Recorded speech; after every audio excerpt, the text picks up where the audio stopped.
यह कहानी एक लालची बहू की है। अभय अपने माता पिता के साथ एक छोटे से शहर में रहता था और एक कंपनी में काम किया करता था, जिसके चलते वह अपना खर्च और अपने परिवार का खर्चा चलाता था। कुछ समय बाद अभय की शादी स्नेहा नाम की लड़की से हो गई। स्नेहा एक बहुत ही लालची किस्म की लड़की थी। स्नेहा को जब भी पैसे मिलते वह तरह तरह के कपड़े और गहने खरीद लेती थी। वह जब भी किसी समारोह में जाती थी तो हमेशा नए नए कपड़े और गहने पहनकर जाना चाहती थी। जब उसके पास नए नए कपड़े और गहने नहीं रहते थे तब वह अपने पति अभय से जिद करके खरीदवा लेती थी। उसकी लालच से उसका पति भी अब तंग आ चुका था।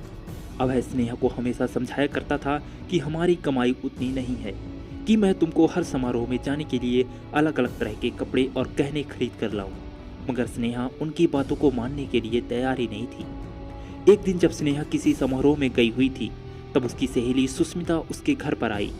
सुस्मिता ने स्नेहा की सास से उसके बारे में पूछा। स्नेहा की सास ने सुस्मिता को सारी कहानी बताई। सुस्मिता ने अब स्नेहा को सबक सिखाने के लिए एक योजना बनाई। वह स्नेहा के घर का सारा राशन लेकर चली गई और राशन के डिब्बों में अपने गहने लाकर भर दिए। अब स्नेहा समारोह से वापस आई तब वह किचन के डिब्बों में गहने देखकर बहुत खुश हुई। शाम हुई। जब स्नेहा खाना बनाने के लिए गई तो उसे राशन नहीं मिला। तब वह अपनी सास से पूछी, सारा राशन कहाँ गया?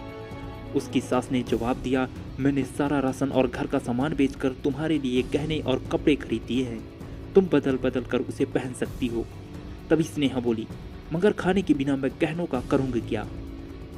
तभी उसकी सहेली सुस्मिता आई और उसने स्नेहा को सब कुछ बताया कि यह तुमको सबक सिखाने के लिए किया गया था। अब स्नेहा को समझ आ गया था कि जीवन जीने के लिए सबसे ज़्यादा जरूरी भोजन होता है, न कि बदल बदल के गहने और कपड़े पहनना। स्नेहा अब अपने पति की कमाई के अनुसार ही सारा काम किया करती थी और खुशी खुशी रहने लगी।